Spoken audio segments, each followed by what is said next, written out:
Hey. Hey. Sorry I'm late. I apologize for that. No, it's okay. Hey, Phil. What's up, man? How's everything? It was a busy day at work, but and I was sitting in my last meeting. I'm like, come on, I gotta go. I got Gamertag Radio, 1,000 episodes. That's awesome. Yeah, thanks, man. Thanks. Well, let's record this. I know you have another one after this, man. So it's like all right now. So we're set. All right. So we have the executive vice president of gaming, Microsoft. We have Phil Spencer here, man. Phil, what's going on, man? Welcome to the show. Not a lot. Busy day. Executive vice president. You don't use my title like that. I just head of gaming. But it's all corporate now. Oh, it's all corporate. Yeah, definitely. Yeah, because we had you back in 2014. Great conversation, by the way. And I think that was like the beginning of like major changes for the company, man. So, but actually, it was 2016, right, Paris? That's when we were like, wait a minute, something is up with Microsoft, man. So, Paris got invited to one of your events at that time. So, Paris, you want to go from there? We'll talk about it. Yeah, I'll just jump right into it. So, Phil, again, thank you for taking a few minutes to talk to us. And yeah, at 2016, I went to that spring showcase in San Francisco. And I remember you gave a speech during that, like a keynote or however, to kick off the event.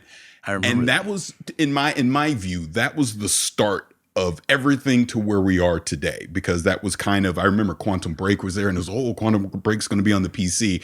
And then I remember at E3 that year, that's when we got Xbox Play Anywhere.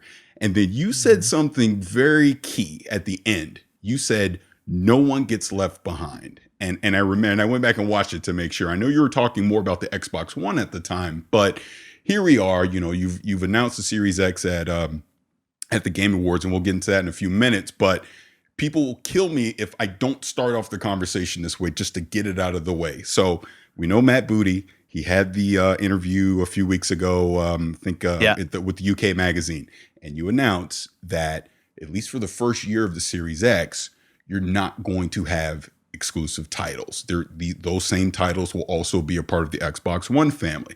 Now, we get a lot of feedback, and a lot of the feedback I personally got excited about. I was like, great, this is choice. This is great for the consumer. Let's see what this is going to be. But then we've gotten feedback where people have said, wait a minute, you're taking away my excitement for a new hardware launch, for a new console launch. And you would look at a game like Halo Infinite, which in my opinion is probably the most important game you've made in the history of Xbox.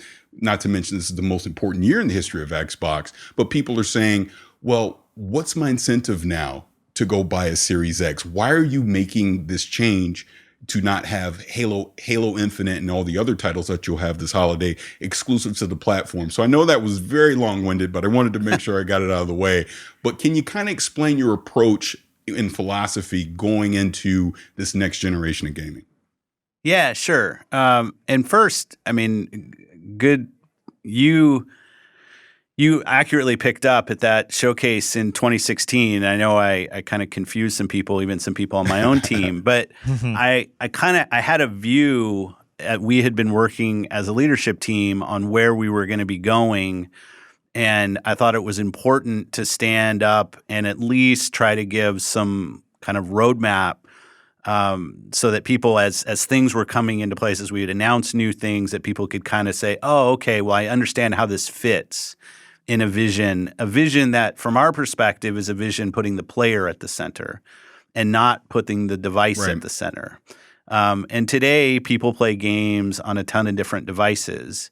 And that is something that has really led to gaming's growth. I mean, it's almost a cliche now. I say it so often. There are over 2 billion people who play video games. That number is expected to grow to 4 billion in the next decade.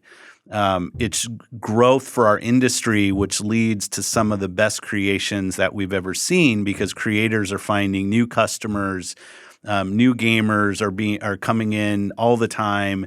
And I think our job as a platform is to create the broadest platform for gamers so they can find the broadest set of games that they could go play, so they can find great games that they want to go play by themselves or go play great games with their friends. That was my long-winded side. But so what we're trying to do is put the player at the center and say, if you're a gamer and you want to go play the highest fidelity experiences on your television or on your PC, we want to give you the ability to do that.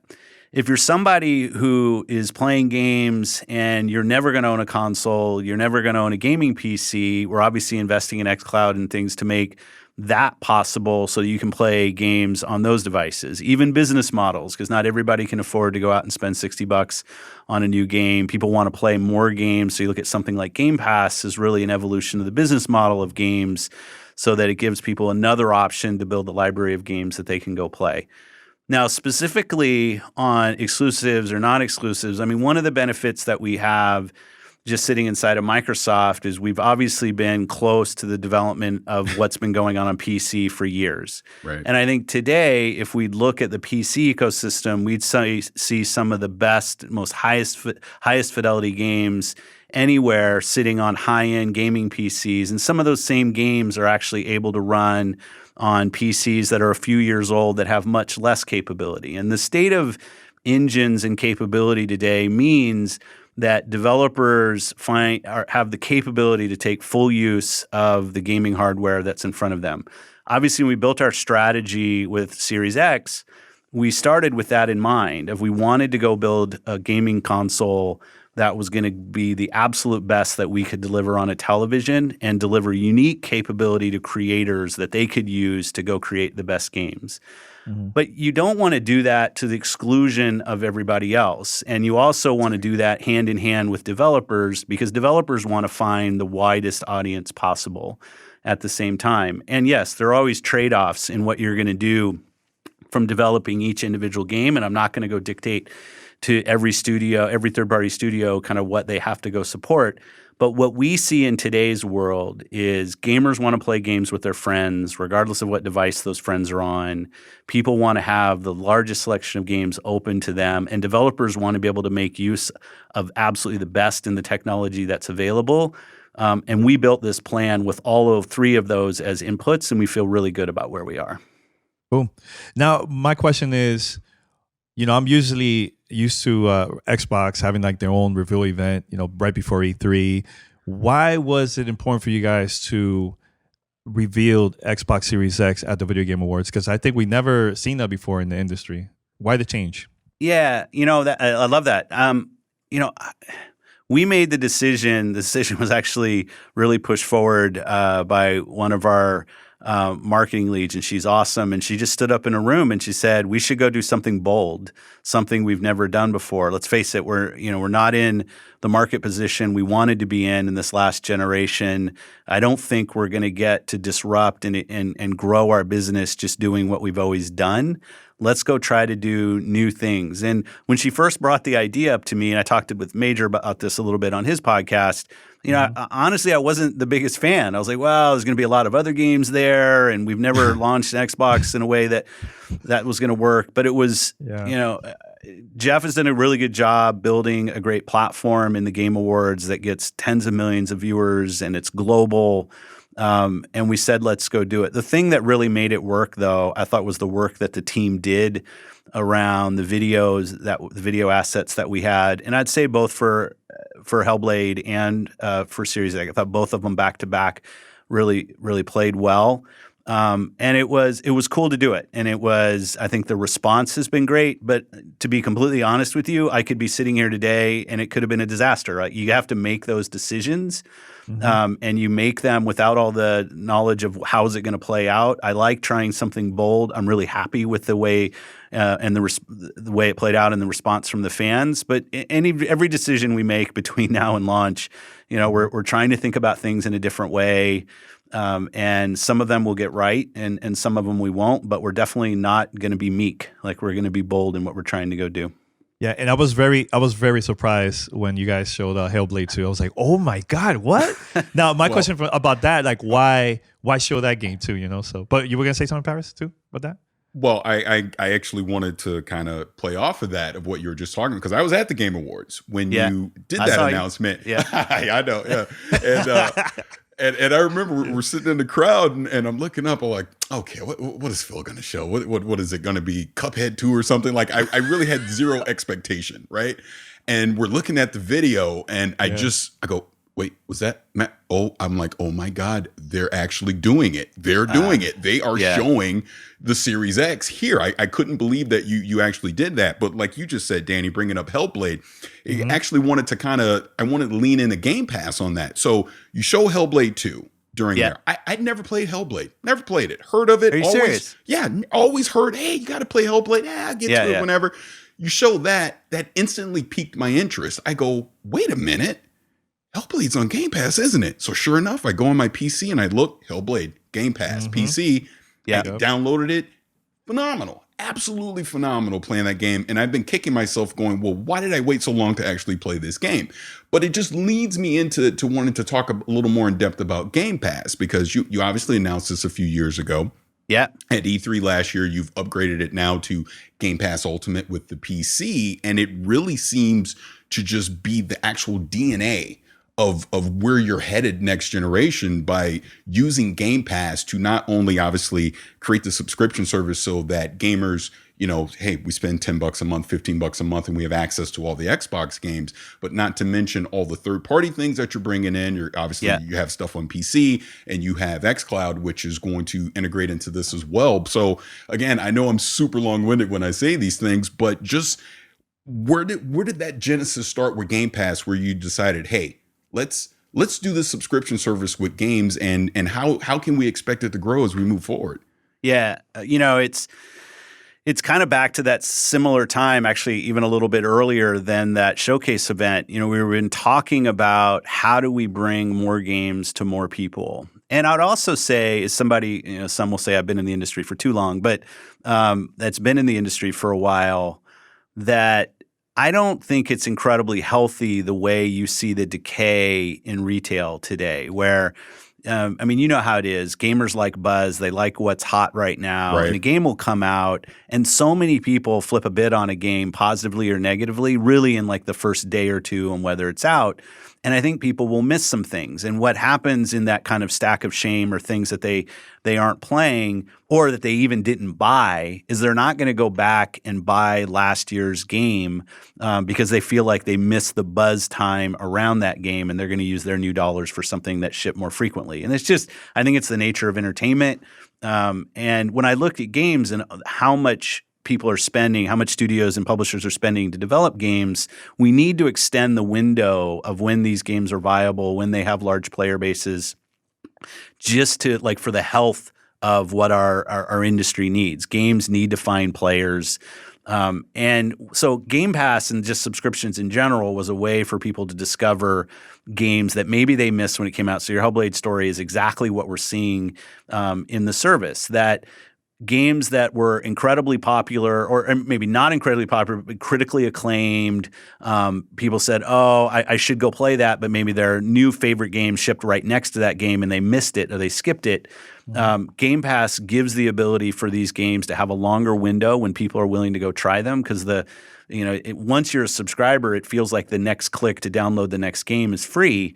So every game that's in the service is something that you could be playing tonight. And I love that. And the thing that we're seeing in the service is people inside of Game Pass play significantly more games. They buy more games than they were before they were Game Pass subscribers. And the subscriber numbers just continue to grow. And the third parties are finding players that would have never played their games if they were solely relying on retail as the only way for people to find their games. Now, I say our goal is not to get I love the fact that games are for sale and people can go buy them. We have no goal. There's no slide deck anywhere that says, hey, we want to turn everybody into a subscriber and nobody should buy.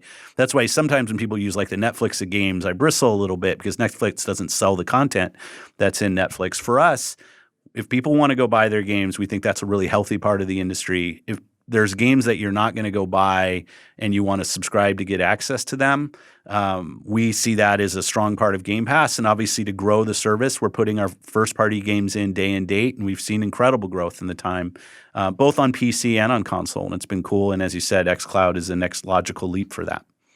Now, I remember right before the Game Awards, you tweeted that you have the Xbox Series X at home, and that's going to be your primary console, right?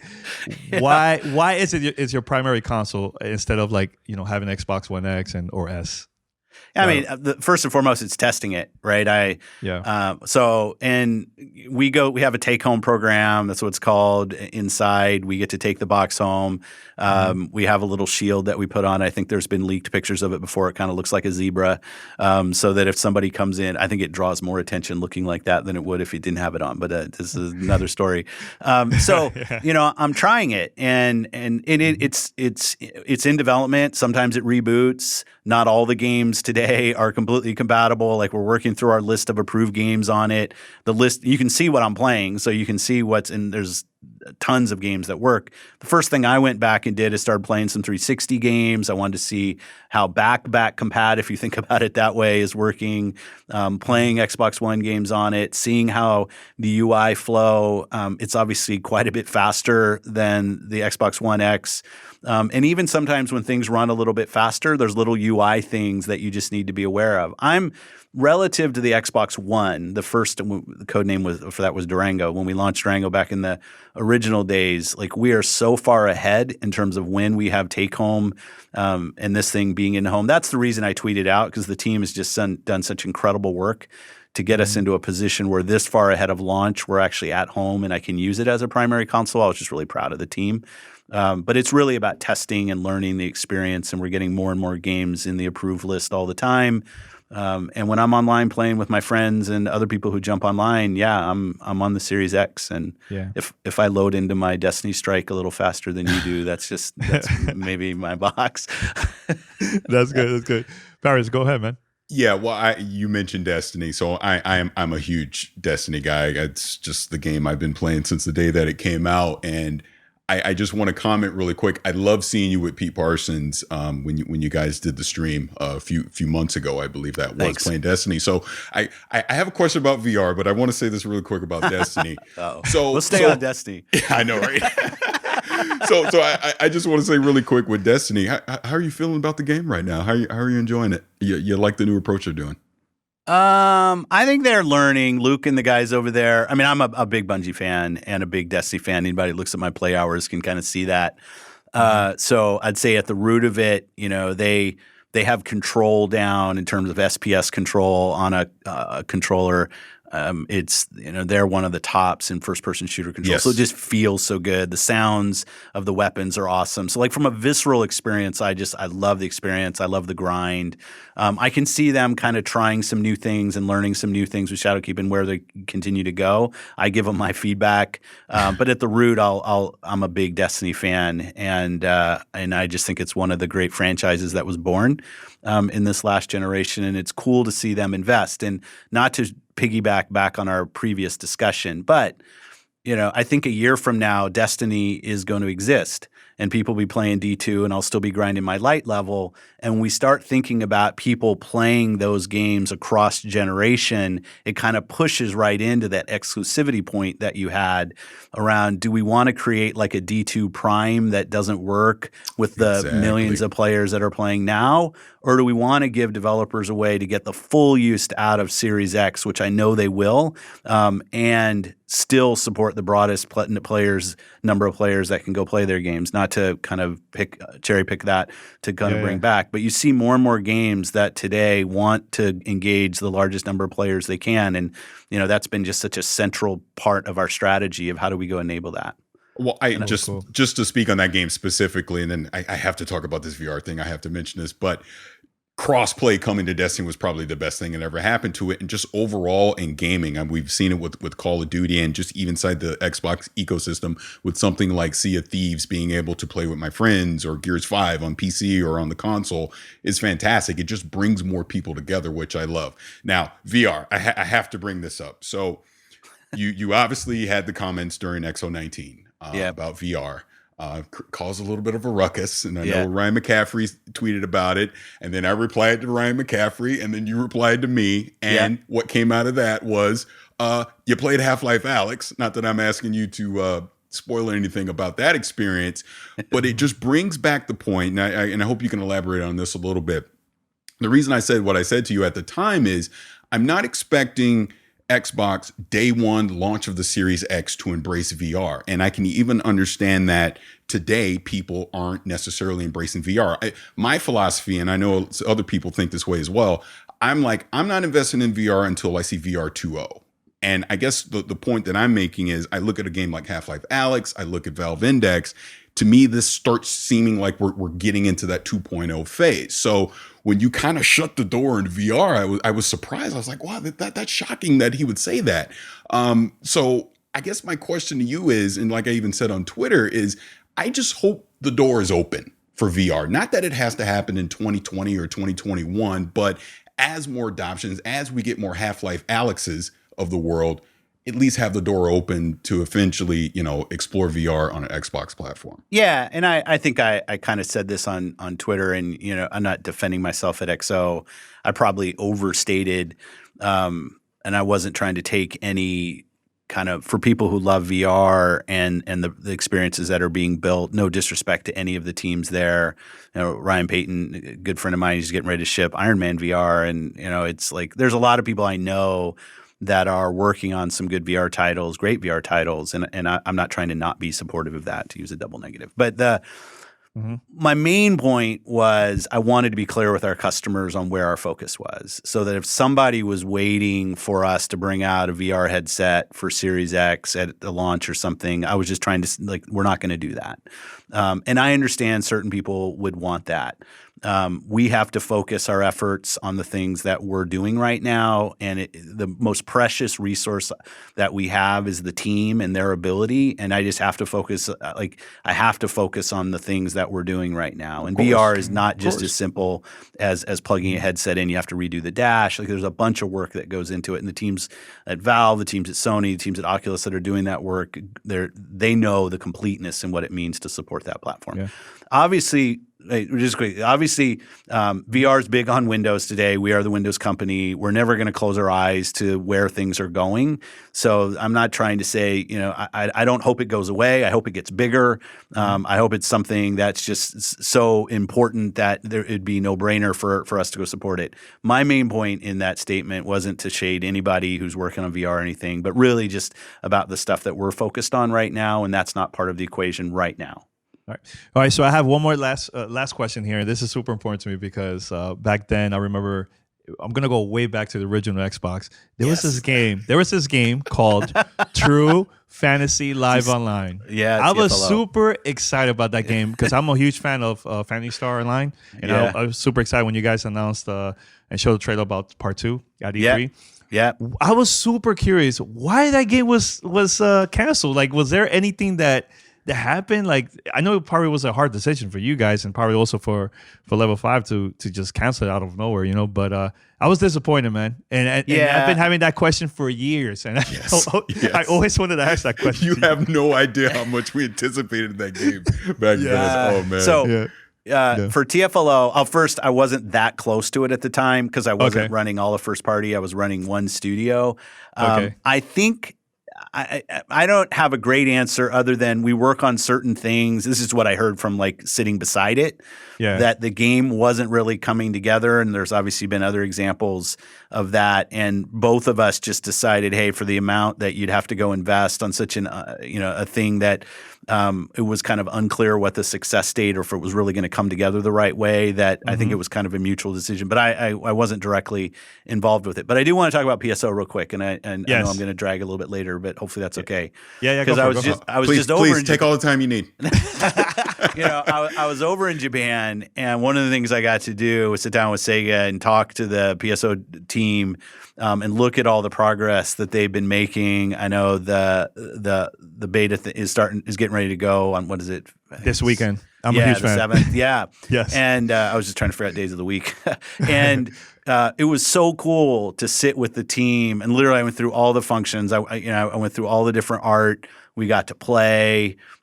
they have. I mean, it is PSO, so you can see it. You can see the passion in that team, and them really investing in that franchise. I'm going to say to bring it back, and some people probably won't love that I say that, but when I think of outside of Japan and it being something that a lot of us remember, I just love the amount of commitment that Sega has right now to that game. Clearly, there's work to be done, and that's why they're doing their open beta, their closed beta this weekend, to get more people in, the people they've invited and the people who've been accepted. But it was just awesome to sit with the team, and I wanted to thank them and to sit down. I mean, the trip was awesome. I got to play a lot of games, and that was definitely a highlight, getting to see all the commitment that they have to that franchise. And I don't know that it'll scratch your TFLO itch, but I'll say, at least for the PSO fans out there, it sounds like the team's trying to do something great, which is cool. That's good. No, the first game completely changed my life, let me tell you, man. So, no, but I just want to say, Phil, thank you so much. Can I interrupt real quick? Yes. I know you have to go, Phil. I know you have to go, but just if we get one more minute of your time. Yeah, go for it. Because you mentioned Japan. Well, let me do one thing first, and then you can go. Yeah. Like, I just really 1,000 episodes is a huge accomplishment. You guys have been doing this for a long time, and the thing I'll say, when we were talking about doing this, the thing that I heard over and over, just so you hear it from me and the way the team talks about how you guys show up, is that you're fair. And that doesn't mean that you always are like candy coating stuff and whether we do stuff well or not. No, but I'm serious. Yeah. And it was really cool, and you guys have earned that reputation of being fair. And I can think of nothing more in the world of console wars, and everybody wants to be against something else and not for something. The fact that the teams around here talk about you guys as a great source of knowledge and opinion about gaming, and also a fair source. I just thought you guys, like, kudos to that. Congrats on the 1,000, and congrats on the reputation you've built, because it's really awesome. Wow, thanks a lot, man. Means a lot. Means a lot. No, it absolutely does, and you just said it best. I mean, I view it as I'm critical of the things that I love, right? Because I'm not talking to you right now if it wasn't for Xbox 15 years ago and just the great community that was built back then. And hey, it's a roller coaster. Times are great, times are bad, but I've always appreciated your honesty when it comes to this stuff, and admitting when you make a mistake, and hey, we're going to do our best to try and fix it. Now, like I said, I know we're still in extra time, and I just, since you brought up the Japan thing, when I think about games like Blue Dragon, I think about games like Lost Legacy, and you obviously were just Lost Odyssey. Did I say Legacy? See, I'm flummoxed. Lost Odyssey, excuse me. But the presence in Japan, I mean, this has been an ongoing conversation with Xbox over the years, is, building a presence in Japan. And then I just think with all the studio acquisitions that you've been doing the past few years, which has been great, by the way. The Outer Worlds is a fantastic game. I love it. But, are we going to see that Japanese presence come in-house to the Xbox family? Yeah, let me start, and I'll try to do it quick because I know we're over time. But I'm going to start with, not to make it about me, but I'll just say when I got into this job, the thing I was seeing were third parties skipping Xbox One. And not even shipping on the platform. And to be fair, I think we'll see, there'll still always, I don't know about always, there will still be examples of that, and every one of them causes me pain. But the number one thing I wanted to do when I started in this role was to get back on the ground a couple times a year, playing with the studio heads, playing their games, and just making them know that I had a commitment to their global success. And I think one of the outputs of that first was just the number of Japanese published games that we were able to show in E3. And I've been really proud of the way that we built a partnership with almost all of the publishers there, and had really great showings on our E3 stage. And yes, those games are shipping on all platforms, but the fact that games that had never been on our stage were on our stage, then we started seeing games that had never been on our platform, not only coming to the platform, but being highlighted on our stage. That's the journey that I started on. When I'm over there, I'll tell you the number one piece of feedback I get from the studio heads, and I've been around for a long time, I know a lot of them incredibly well, is to say the people in our studios love working with you guys. They just wish they saw more Xboxes in the stores around here. And because you want to be working on a game and have the platform it's going to be on kind of be seen in your home country. You want your friends to be able to play it and all of this. So our market in Japan for our Xbox is important to us. Obviously, Sony, Nintendo, both strong Japanese companies, have done a great job. I don't know that we're winning in Japan anytime soon, but the position that we have in Japan today from a platform isn't acceptable to me. And we're going to do a much better job with this next upcoming launch of not waiting 10 months to launch in Japan like we did last time. We're going to make sure that our number one services like Game Pass and xCloud and stuff are there so people have access to it. And I think what you're asking about is, could we have more homegrown first-party content that's developed there? And I'll just say I think we can.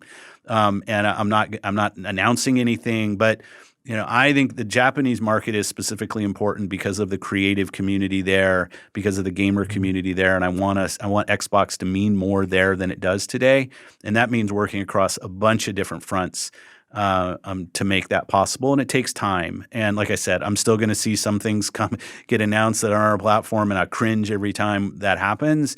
But I'll say relative to 4 or 5 years ago, I feel good about our progress, and I definitely know that we're in this for the long run in that market. In all the markets, and we want to have just to continue to increase the relevance and the importance of Xbox to people.